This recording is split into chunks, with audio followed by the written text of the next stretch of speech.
Hi అండి. నమస్తే. మంజరి గారు రచించిన మృత్యుకెరటం నవల మొదటి భాగం విందాం.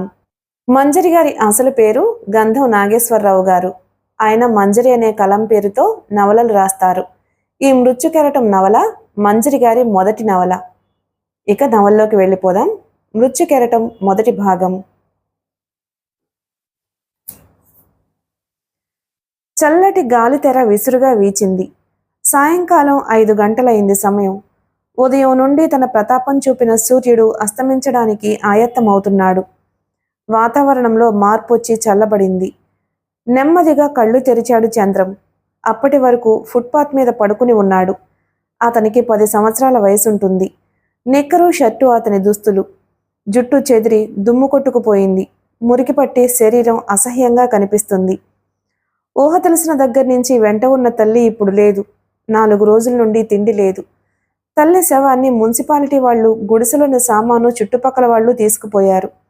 ఇప్పుడు ప్రపంచంలో అతనికి ఎవ్వరూ లేరు. 10 రోజుల క్రితం సాఫీగా సాగిపోతున్న జీవితం ఒక్కసారి తారుమారైంది. ప్రస్తుతం అతను ఒక నిర్భాగ్యుడు. ఆకలితో కడుపు కాలిపోతుంది. ఆకలి వేసినప్పుడు అమ్మని అడిగి తినడం మాత్రమే తెలుసు. ఇప్పుడు తన ఆకలి తనే తీర్చుకోవాలనే విషయం ఆ కుర్రాడికి స్పష్టంగానే బోధపడింది. నెమ్మదిగా లేచి కూర్చున్నాడు. ముందు కడుపులోకి ఏదో ఆహారం కావాలనేది నిజం. గత 6 గంటల నుండి పడి ఉన్న ప్రదేశాన్ని వదిలిపెట్టి నడవసాగాడు. దారిలో ఒకచోట కుళాయి కనిపించింది. కడుపు నిండా నీళ్లు తాగాడు. కడుపు నిండినట్లయింది. ఒక రాయి మీద కూర్చుని ఆలోచించడం ప్రారంభించాడు. ముందుగా తల్లి గుర్తుకొచ్చింది. కాసేపు మౌనంగా ఏడ్చాడు. అరగంట తరువాత కళ్ళు తుడుచుకున్నాడు. తను ఏడవకూడదు, పెరిగి పెద్ద కావాలి. తన తల్లి కళ్ళల్లో కదలాడిన నిస్సహాయతకు సమాధానం చెప్పాలి. అవును, గుణపాఠం నేర్పాలి. ఆ కుర్రవాడికి ఇప్పుడున్న ఊరు గురించి అసలు తెలియదు. ఎటువైపు వెళ్లాలన్నా అయోమయంగా ఉంది. పెద్ద పెద్ద బిల్డింగులు కనిపిస్తున్నాయి. కార్లు, బస్సులు బారులు తీరి వెళుతున్నాయి. అది ఖచ్చితంగా తన ఊరు కంటే పెద్దదని మాత్రం ఊహించాడు. అతని గురించి ఏమాత్రం తెలియని జనం తమ తమ పనుల మీద సాగిపోతున్నారు. దయతో సాటి మనిషి గురించి తెలుసుకునే మనుషులు లేని సంఘ జీవితం, డబ్బును చూసి తెచ్చిపెట్టుకున్న అభిమానం ప్రదర్శించే సమాజం, బలవంతుణ్ణి చూసి లొంగుతారు, దాసోహం అంటారు. ప్రస్తుతం బ్రతకడానికి డబ్బు కావాలి, లేదా నలుగురిని తన్నగలిగే బలం కావాలి. ఒక నిర్ణయానికి వచ్చి లేచి నడవసాగాడు చంద్రం. ఒక షాపు ముందు జనం సామాన్లు కొంటున్నారు. ముందు భాగంలో షోకేస్ పైన ఎత్తుగా పేర్చి ఉన్నాయి బ్రెడ్ ప్యాకెట్స్. ఒక్క క్షణం వాటి వైపు చూశాడు. ఎవరి ధోరణిలో వాళ్ళున్నారు. ఆ కుర్రవాణ్ణి ఎవ్వరూ పట్టించుకోవడం లేదు. నెమ్మదిగా చంద్రంలో చిన్న కదలిక ప్రారంభమైంది. తల్లి చెప్పిన హితవచనాలు, తండ్రి రక్తంలోని నిజాయితీ ఆ సమయంలో అతన్ని ఆపలేకపోయాయి. షాపు దగ్గరకు చేరడం, ఒక బ్రెడ్ అందుకుని కన్నుమూసి తెరిచేటంతలో లేడిలా పరిగెత్తడం జరిగిపోయింది. కొద్ది సెకన్ల తేడాలో వెంటపడ్డారు జనం. లేడిలా పరిగెత్తుతున్నాడు చంద్రం. అలా పరిగెత్తాలని మనసులో అనుకున్నాడు, కానీ 2 నిమిషాలకు మించి పరిగెత్తలేకపోయాడు. ఆ పైన అతని కాళ్ళు సహకరించలేదు. కళ్ళు తిరిగి కాళ్ళు మెలికపడి కింద పడిపోయాడు. 4 రోజుల నుండి తిండి లేదు మరి. వెంటపడిన గుంపు చంద్రాన్ని సమీపించి చుట్టుముట్టింది. దేవాలయపు హుండీలో 2 లక్షల రూపాయల నోట్లకట్ట వేయగలిగిన మనిషి సాటి మనిషికి తిండి పెట్టలేడు. పెడితే 2 లక్షలు సంపాదించలేడు. ఇది కళ్ల ముందు కనిపించే వాస్తవ సమాజం. ఉన్నికృష్ణన్ కార్డ్స్ పంచి మిగిలిన కార్డ్స్ టేబుల్ మీద ఉంచాడు. అతను గత 25 సంవత్సరాల నుంచి ఆ క్లబ్లో పేకాడుతున్నాడు. అన్ని సంవత్సరాల్లోనూ 3 సార్లు తప్ప ఏనాడు డబ్బులు పోగొట్టుకోలేదు. ఆ 2-3 సార్లు మనశ్శాంతి లేకపోవడం వల్ల అలా జరిగేది.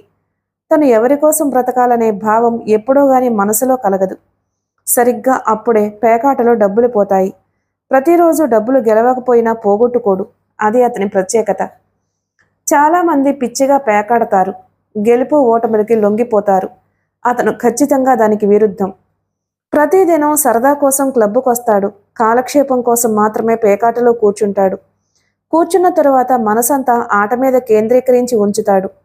తోటి ఆటగాళ్లు తీసుకునే కార్డులు, పడేసే కార్డులు అతని మస్తిష్కంలో ముద్రించుకుపోతాయి.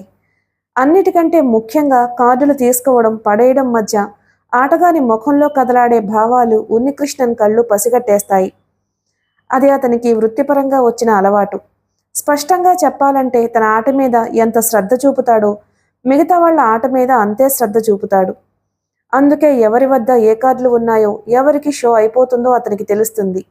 ఆ మాత్రం ముందు చూపు చాలు పేకాటలో జాగ్రత్త పడడానికి. వృత్తిపరంగా అతను అక్కడి వాళ్లకు పరిచయం లేదు.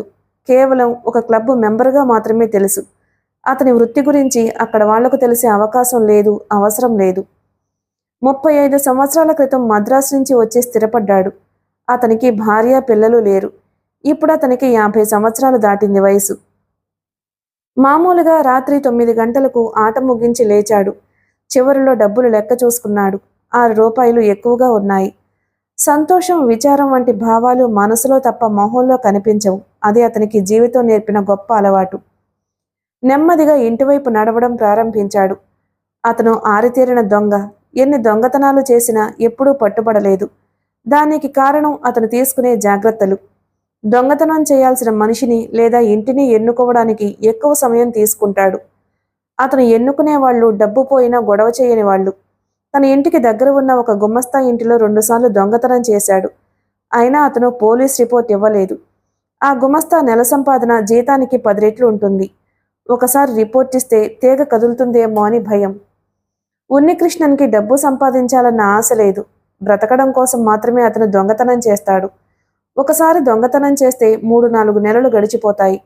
ఆ తర్వాతే దొంగతనం చేయాలనే ఆలోచన వచ్చేది. అమ్మా అంటూ వినిపించిందో మూలుగు. తల తిప్పి చూశాడు. చీకట్లో ఒక ఆకారం లీలగా కదిలినట్లయింది. అటువైపు గబగబా నడిచాడు. అక్కడ ఒక కుర్రవాడు పడి ఉన్నాడు. ముక్కు దగ్గర చెయ్యి పెట్టి చూశాడు. ఊపిరి బలహీనంగా కొట్టుకుంటుంది. తల కింద చెయ్యి వేసి లేపి కూర్చోపెట్టాడు. తలవాల్చి మళ్లీ కిందకు జారిపోయాడు. అతను చంద్రం. 55 సంవత్సరాల ఉన్నికృష్ణన్ క్షణకాలం మాత్రమే ఆలోచించాడు. ఆ కుర్రవాడిని భుజానికెత్తుకుని కదిలాడక్కడి నుండి. ఎదురుగా నిలుచున్న చంద్రాన్ని ఆశాంతం పరీక్షగా చూశాడు ఉన్నికృష్ణన్. సన్నటి శరీరం, మొహం మీద పడుతున్న జుట్టు, చురుకైన కళ్ళు, ఇంకా పసితనం పోని నునుపైన బొగ్గలతో ఆ మొహంలో సూటిగా పొడవుగా కొట్టొచ్చినట్లు కనిపిస్తుంది ముక్కు. ఆజానుబాహు కావడానికి అనుకూలమైన శరీర నిర్మాణం. అటు చూడు చూపించాడు ఉన్నికృష్ణన్. అక్కడ 10 నుండి 12 అడుగుల ఎత్తులో ఉంది గోడ. కొండరాళ్లతో కొద్ది రోజుల క్రితం నిర్మించినట్లు అక్కడక్కడ పచ్చిగా కనిపిస్తున్న మట్టి గోడ అది. చంద్రన్ దానిని పరీక్షగా చూడడం గమనించి చెప్పాడు. అది ఎక్కి అక్కడి నుండి కిందకి దూకాలి. దూకగలవా? తల ఊపాడు చంద్రం అడ్డంగా. మొదటి పాఠం గుర్తుంచుకో. మనిషి చెయ్యలేని పనంటూ ఏదీ లేదు. చెయ్యలేను అనే అపనమ్మకమే దెబ్బతీస్తుంది మనిషిని. ఏది చేయడానికైనా మనసు నిగ్రహించుకుని పని మీద కేంద్రీకరించాలి. దీన్ని నేను దూకి చూపిస్తాను అంటూ గోడ దగ్గరకు చకచకా నడిచాడు. ముసలితనం రూపంలో తప్ప ప్రవర్తనలో కనిపించటం లేదు. గోడకి 10 గజాల దూరంలో ఎదురుగా నిలుచున్నాడు. అక్కడి నుండి గోడవైపు నెమ్మదిగా కదిలి 3-4 అడుగుల తర్వాత వేగం పెంచి గోడపక్క నిలబెట్టి ఉన్న రాయి మీద నైపుణ్యంగా అడుగువేసి 2వ అడుగు గోడకి సపోర్టుగా ఉంచి చేతులతో గోడ అంచును పట్టుకుని ఆశ్చర్యం కలిగించే విధంగా గోడెక్కేశాడు. ఎంతో అనుభవం ఉంటే తప్ప సాధ్యం కాదు.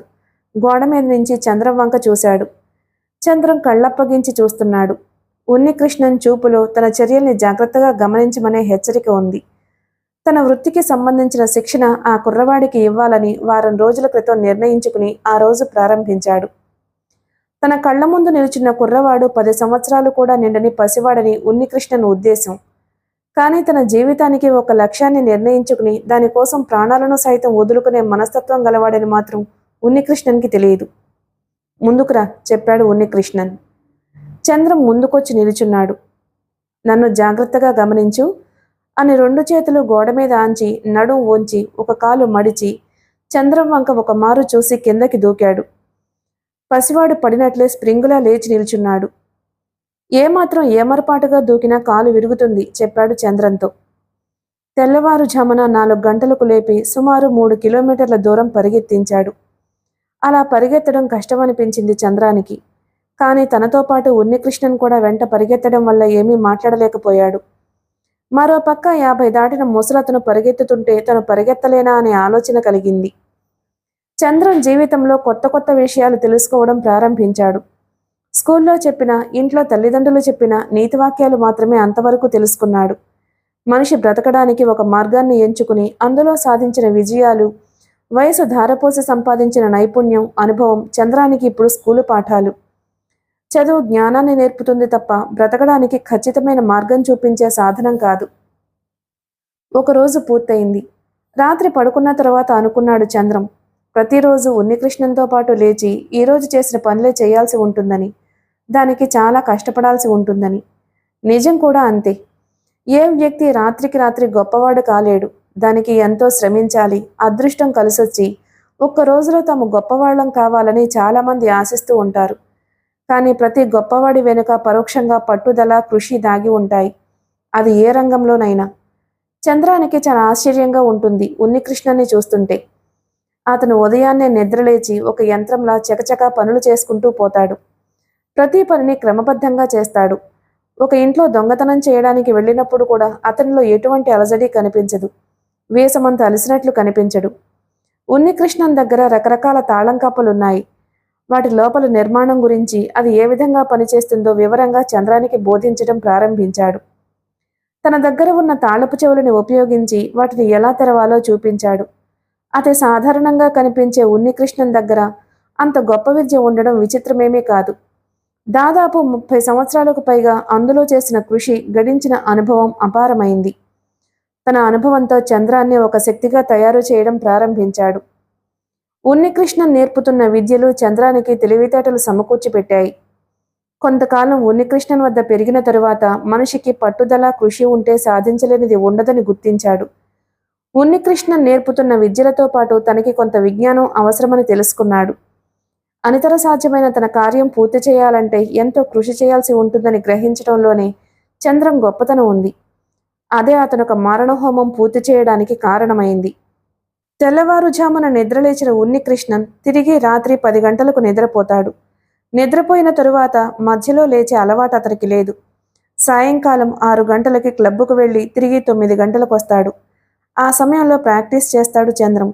10 గంటలకు అతడు నిద్రపోయిన తరువాత లైబ్రరీ నుంచి తెచ్చుకున్న పుస్తకాలు చదువుకుంటాడు. ప్రాక్టీస్ చేసుకోవడానికి అతనికి గురువు లేడు. అంతా అతని ఆలోచనా శక్తి మీద ఆధారపడి ఉంటుంది. పట్టుదల, ఏకాగ్రత అతనికి గురువులు. పెరట్లో తనకి కావలసిన విధంగా కొన్ని ఏర్పాట్లు చేసుకున్నాడు చంద్రం. గోడ మీద 4 అడుగుల ఎత్తులో మసిబొగ్గుతో గుండ్రటి గీత గీచి ఉంటుంది. దాని ముందు నిలుచుని కుడికాలితో ఆ వృత్తంలో గోడని తంతాడు. ఆ కాలు కిందకి దిగిన మరుక్షణం ఎడమకాలితో తంతాడు. కొంతకాలం అలా చేసిన తరువాత ఆ గీతని మరికొంచెం పైకి జరుపుతాడు. ఆ సమయంలో ఒక మనిషి మీద తను దాడి చేసినట్లు ఊహించుకుంటాడు. ఎదుటి మనిషి ఏ విధంగా కదులుతాడో ఆలోచించి దానికి అనుగుణంగా కదులుతాడు.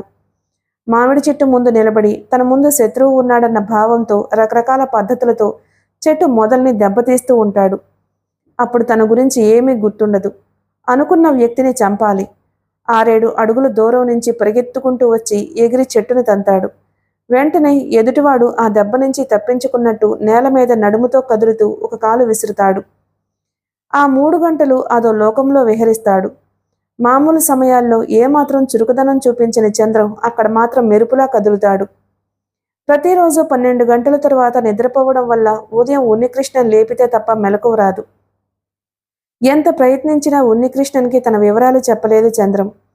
ఏదో టూకీగా చెప్పి ఊరుకున్నాడు. అది కూడా అబద్ధమే. తన గురించి ఎవరికీ చెప్పడం అతనికి ఇష్టం లేదు. అప్పటి వరకు ఒంటరిగా జీవించిన ఉన్నికృష్ణన్ చంద్రం రాకతో తన ఒంటరితనాన్ని మర్చిపోయాడు. అతను ఎంత ప్రేమగా చూసినా తనతో కూడా తక్కువగా మాట్లాడడం గుర్తించాడు ఉన్నికృష్ణన్. ఎన్ని రోజులు గడిచినా వాళ్ళ దినచర్యలో ఎటువంటి మార్పు లేదు. ఒకసారి ఉన్నికృష్ణన్ తనతో పాటు చంద్రాన్ని దొంగతనానికి తీసుకువెళ్లాలి అని నిర్ణయించుకున్నాడు. అది ఒక డాబా ఇల్లు. దాని యజమాని ఒక ప్రభుత్వ ఉద్యోగి. పైకి మామూలుగా కనిపిస్తున్న డాబా లోపల ఖరీదైన నిర్మాణం. దాదాపు 10 లక్షల రూపాయల వరకు ఖర్చు పెట్టి కట్టించుకున్నాడా ఉద్యోగి. అతని ఇంట్లోని సగానికి పైగా వస్తువులు విదేశానికి చెందినవి. తను అడ్డదారిలో సంపాదిస్తున్న ధనాన్ని అతను ఆ విధంగా ఖర్చు పెడుతున్నాడు. సరిగ్గా 2 నెలలు కష్టపడి అతని వివరాలు సంపాదించాడు ఉన్నికృష్ణన్. వాటితో పాటు డాబా ప్లాను కూడా సంపాదించాడు. ఆ ఉద్యోగి ఇంట్లో బెడ్రూమ్లో ఇనబీరువా ఉంది. అందులో ఉంటుంది బంగారము, క్యాషు. 4 రోజుల క్రితం ఇంట్లో వాళ్ళు మొత్తం తిరుపతి వెళ్లారు. ఒక యజమాని మాత్రం ఉండిపోయాడు. అదొక అవకాశంగా భావించాడు ఉన్నికృష్ణన్. రాత్రి 12 దాటిన తరువాత ఒక ఉద్యోగిని సరిచేయడానికి వెళదాం, నిద్రపోకు చెప్పాడు క్లబ్బుకు వెళుతూ ఉన్నికృష్ణన్. రాత్రిపూట చంద్రన్ తనతో పాటు నిద్రపోతాడని అతని ఉద్దేశం. నిద్రొచ్చి ముందుగా నిద్రపోతాడేమో అని ఆ మాటలు చెప్పాడు. తల ఊపాడు చంద్రం. రాత్రి 12 తరువాత ఇద్దరు దొంగతనం చేయాల్సిన ఇంటి సమీపానికి చేరారు. ఆ సందు మొత్తం నిర్మానుష్యంగా ఉంది. చుట్టూ కాంపౌండ్ వాల్తో ఉన్న ఆ డాబా చీకటిలో మునిగి ఉంది. ప్రహరీ గేటు సమీపించి దానిని పరీక్షించాడు ఉన్నికృష్ణన్. గేటు లోపలి పక్క తాళం వేసి ఉంది. కళ్ళు చిట్లించి దాని వంక చూశాడు. బజార్లో 10 రూపాయలకు దొరికే ఒక మాదిరి తాళం అది. ఉన్నికృష్ణన్ జేబులోంచి తాళాల గుత్తి తీసి అందులోంచి ఒక తాళం తీసి ఇనుప ఊచల సందులోంచి చేతులు లోపలికి దూర్చాడు. కీహోల్ దొరకడం కష్టమైంది. అది దొరికిన తరువాత అతని చేతులు చురుగ్గా పనిచేశాయి. తాళం ఊడిపోయింది. తాళం కప్పని ప్రహరీ గోడ మీద పెట్టి ఇంటిని సమీపించి తలుపు నెట్టి చూశాడు. అది లోపలి పక్క గడియ పెట్టి ఉంది. ఒక పక్కగా నడిచాడు చూసుకుంటూ. అతనికి ఒక కిటికీ కనిపించింది.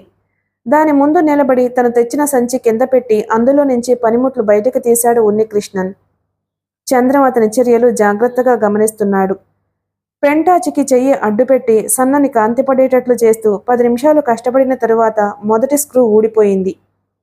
దానిని సంచిలో పడేశాడు. మరో 10 నిమిషాలకి రెండవ స్క్రూతో పాటు కిటికీ రెక్క ఊడిపోయింది.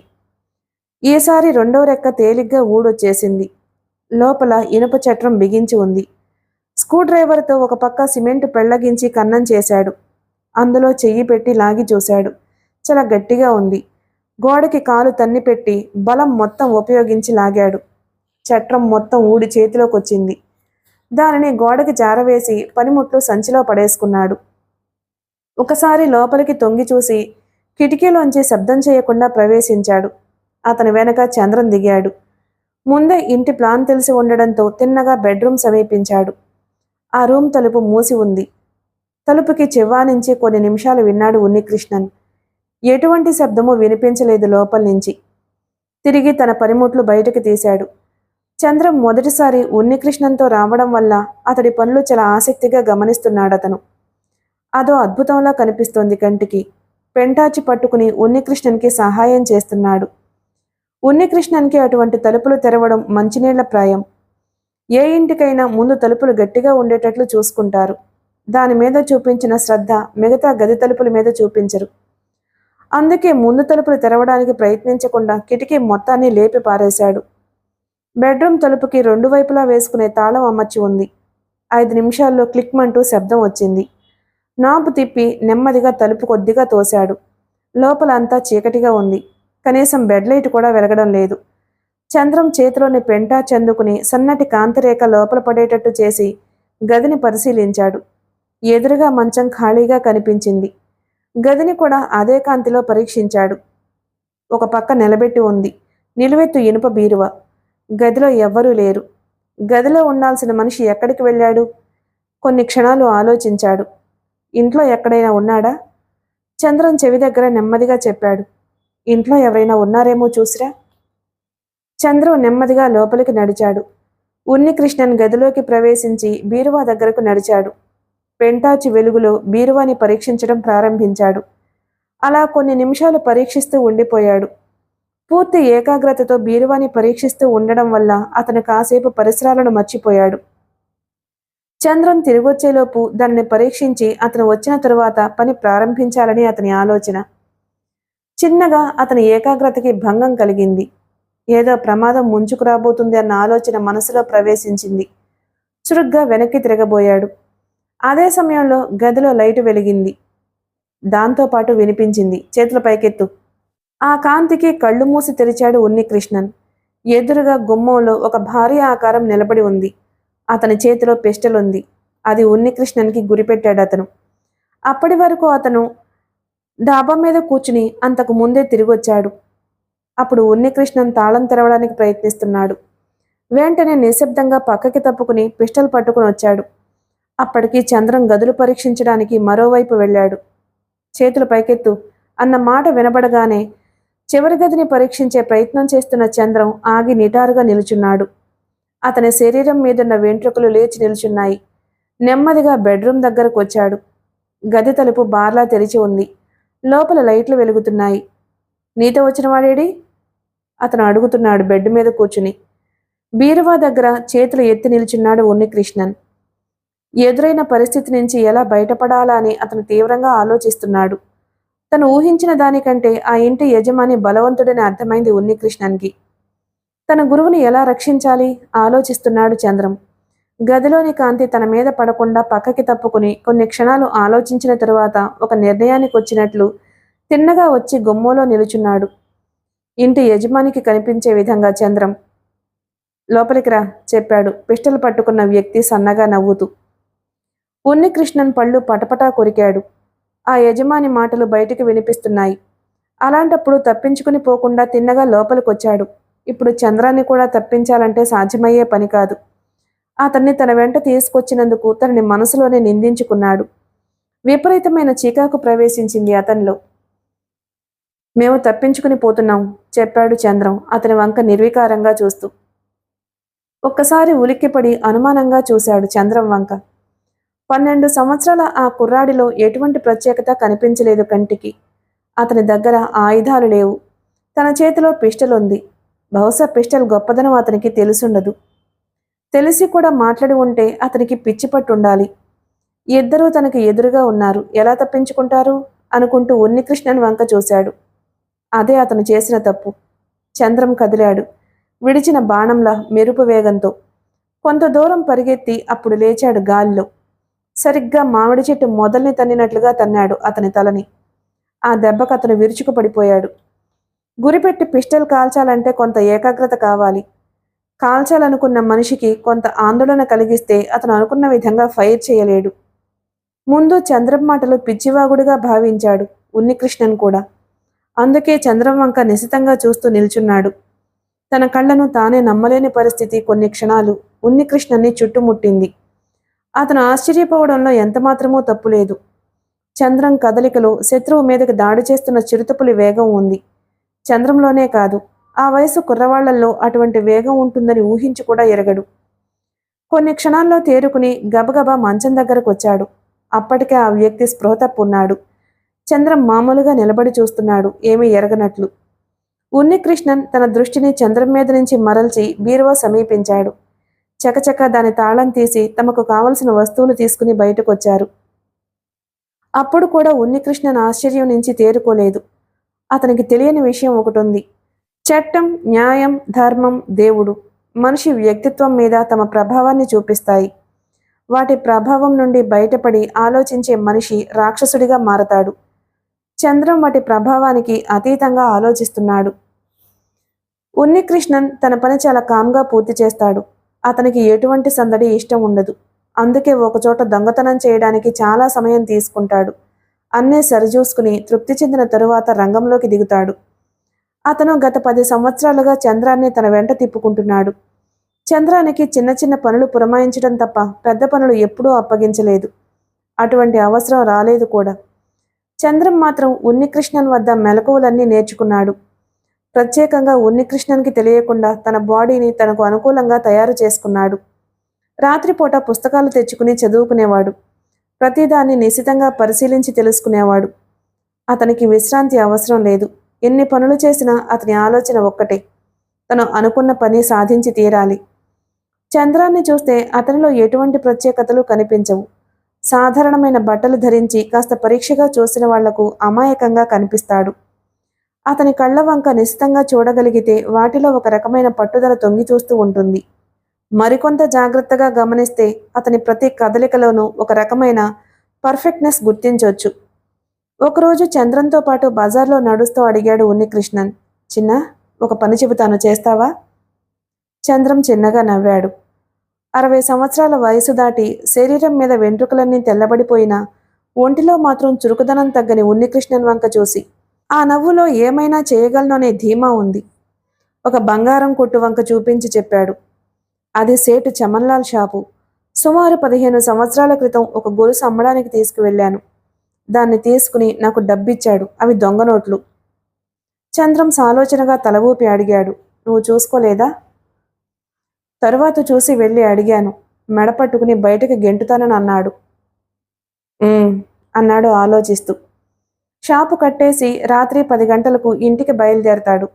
అతనితో పాటు ఒక తోలు బ్యాగ్ ఉంటుంది. అందులో డబ్బుంటుంది. కారులో ఇంటికి వెళ్తాడు. వాడితో పాటు 4 కొడుకులుంటారు. చమన్లాల్ ఇంటికి వెళ్ళడానికి ఇంకా 4 గంటల టైం ఉంది. నువ్వు క్లబ్కు వెళ్ళి ఇంటికి రా, నేను పని చూసుకుని వస్తాను చెప్పాడు. చమన్లాల్ షాపు ముందు నిలబెట్టి ఉన్న నల్లని కారు వంక తదేకంగా చూస్తూ. చంద్రం మెదడు చకచక ఆలోచిస్తుంది. జాగ్రత్త చెప్పి అక్కడి నుంచి కదిలాడు ఉన్నికృష్ణన్. వృత్తిపరమైన విషయాలు 10 సంవత్సరాలు చంద్రానికి నేర్పాడు. అతనిలోని పనితనం తెలుసుకునే అవకాశం అంతవరకు లభించలేదు. మొదటిసారి చంద్రం నైపుణ్యం చూడాలనే ఆలోచనతో చమన్లాల్ విషయం చెప్పాడు. ఫలానా పని చేయమని కూడా చెప్పలేదు. అతను చేసే పని మీద ఆధారపడి ఉంటుంది అతని సామర్థ్యం. సరిగ్గా చమన్లాల్ షాపుకు ఎదురుగా ఉన్న ఫ్యాన్సీ షాపులోకి ప్రవేశించాడు చంద్రం తనకు కావలసిన ఒక వస్తువు కొనడానికి. షాపులో జనం లేరు. చివర్లో ఒకే ఒక వ్యక్తి మిగిలాడు. అతను చమన్లాల్ ముందు కూర్చుని ఉన్నాడు. చమన్లాల్ కొడుకులు వస్తువులు సర్దుతున్నారు. ఇక నుంచి పర్సంటేజ్ తగ్గించారు అతను చెప్పాడు చమన్లాల్తో. ఎంత అడిగాడు కంగారుగా. 2%. ఎందుకు? వాళ్ళ బిజినెస్ అనుకున్న దానికంటే బాగుంది. ముందున్న పేపర్ని దగ్గరకు లాక్కొని దాని మీద కొన్ని అంకెలు వేశాడు చమన్లాల్. 1,20,000 తగ్గిపోతుంది చెప్పాడు. అవును, ఎల్లుండి రాత్రికి ఇంటికి తెచ్చి సరికిచ్చినప్పుడు గట్టిగా అడుగు చెప్పాడు. 2% తగ్గించటం వల్ల అతనికి కూడా నష్టమే. చమన్లాల్కి మతిమరుపు ఎక్కువ. అందువల్ల ముఖ్యమైన విషయాలు చిన్న కొడుక్కి అప్పగిస్తాడు. షాపులోకి చూశాడు. చిన్న కొడుకు అందుబాటులో కనిపించలేదు. తను అంకెలు వేసిన కాగితం మీద ఎల్లుండి విషయం రాసుకుని దాన్ని తన తోలు సంచిలో పెట్టుకున్నాడు. చమన్లాల్తో మాట్లాడిన వ్యక్తి వెళ్ళిపోయాడు. కొద్ది సమయం గడిచిన తరువాత షాపు కట్టేశారు. చమన్లాల్ మరోమారు తాళం కప్పలు లాగి చూసి తృప్తిగా తలాడించాడు. అంతకుముందు చమన్లాల్ కొడుకులే ఆ తాళం కప్పులు వేసొచ్చారు. అయినా చివరగా తను పరీక్షించిగానే తృప్తిపడడు. వ్యాపారపరంగా అతను ఎవ్వరినీ నమ్మడు. చివరికి కొడుకుల్ని కూడా. వాళ్ళు కూడా దానిని పట్టించుకోరు. తోలు సంచితో ముందు సీట్లో డ్రైవర్ పక్కన కూర్చున్నాడు చమన్లాల్. అతని పక్కన పెద్ద కొడుకు, మిగతా వాళ్ళు వెనక సీట్లో కూర్చున్నారు. కారు ఇంటివైపు బయలుదేరింది. విశాలమైన భవనం ముందాగింది కారు. అక్కడ ఆగకుండా లోపలికి వెళ్ళిపోయేదే కానీ గేటు దగ్గర ఉండాల్సిన గూర్ఖా లేడు. అందువల్ల కారు గేటు ముందు ఆగిపోయింది. డ్రైవర్ దిగి గేటు తెరు అని చెప్పి తల వెనక్కి తిప్పి చెప్పాడు. రేపు గుర్తు చెయ్యి, గూర్ఖాని మార్చేద్దాం. చిన్న కొడుకు వెంటనే ఆ విషయం మనసులో గుర్తు పెట్టుకున్నాడు. డ్రైవరు కారు డోర్ తెరిచి కిందకి దిగి గేటు వైపు నడిచాడు. కాంపౌండ్ వాల్ పక్క క్రీనేడులోంచి ఒక ఆకారం కారు వైపు వచ్చింది. చేతిలోని పిస్టల్ చమన్లాల్కి గురిపెట్టి చెప్పింది కటువుగా. ఎవ్వరూ కదలొద్దు, నిర్దాక్షిణ్యంగా కాల్చి పారేస్తాను. చమన్లాల్, ఆ బ్యాగ్ ఇటువు. భయంతో ఒడిలోని తోలు సంచిని మరింత గట్టిగా పట్టుకుంది చమన్లాల్ చెయ్యి. గేటు దగ్గరకు వెళ్తున్న డ్రైవర్ ఆ మాటలకు వెనక్కి తిరిగాడు. ఒక్క క్షణం ఏం చేయాలో అతనికి తోచలేదు. బ్యాగ్ ఇవ్వు. మరోసారి కంగుమంది గొంతు. ఆలోచించే వ్యవధి లేకపోయింది చమన్లాల్కి. జీవితంలో అతనికి అటువంటి పరిస్థితి ఎప్పుడూ ఎదురు కాలేదు. నెమ్మదిగా బ్యాగ్ అందించాడు రాక్షసుడి మాదిరి పిస్టల్ పట్టుకున్న వ్యక్తికి. అతను బ్యాగ్ అందుకుని డోరు విసురుగా మూశాడు. చురుగ్గా వెనక్కి తిరుగుతూ పిస్టల్ పట్టుకున్న చెయ్యి బలంగా విసిరాడు. చప్పుడు చేయకుండా మీదకి దూకిన డ్రైవర్ పొట్టలో తగిలి ఎగిరిపడ్డాడు. అతను చీకట్లోకి పరిగెత్తాడు. కారులోంచి అందరూ కంగారుగా దిగారు. చమన్లాల్ కొడుకులు చీకట్లోకి గుడ్డిగా పరిగెత్తారు. 2 నిమిషాల తర్వాత వినిపించింది మోటార్ సైకిల్ స్టార్ట్ అయిన శబ్దం. అయినా వాళ్ళు వెతుకుతూనే ఉన్నారు. ఆ రోజు రాత్రి అన్నం తినలేదు చమన్లాల్. బ్యాగులో ఉంచిన కాగితం గురించి పెట్టిన క్షణంలోనే మర్చిపోయాడు. బ్యాగు తెరిచి చూస్తే తప్ప అది గుర్తురాదు. ఆ బ్యాగులో ఒక ప్రముఖ వ్యక్తి ప్రాణాలు దాగి ఉన్నాయని ఎవరు మాత్రం ఊహించగలరు? మిగిలిన కథ తరువాయి భాగంలో విందాం. Please like and subscribe my channel. Thank you.